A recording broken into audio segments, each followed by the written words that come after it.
କିଛି ଭଲ ନାହିଁ ମୋ ସାଙ୍ଗମାନେ। କଣ ହେଲା ସିରିଆ ଝିଅ? କିଛି ନାହିଁ ବାପା।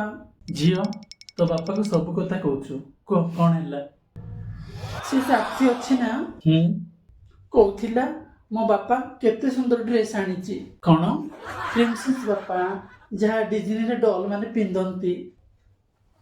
ଆଉ ସେ ଶର୍ମା ଅଙ୍କଲ ଅଛି ନା, ତା ଝିଅ କହୁଥିଲା ମୋ ବାପା ମୋ ପାଇଁ ସ୍କୁଟି ଆଣିଛି। ବାପାର ଦିନ ଚୁନା ଲଗେଇବା ଆସିଛି ବୋଧେ। ଓହୋ।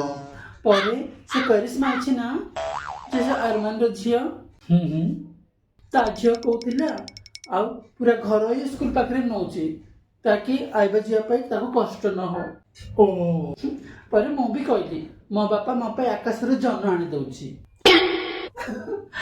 ଯେଉଁ ମଣିଷ ଆଜି ପର୍ଯ୍ୟନ୍ତ ବଜାରର ଆଚାର ବି ଆଣିନାହିଁ, ସେ ଜହ୍ନ କଣ ଆଣିବ?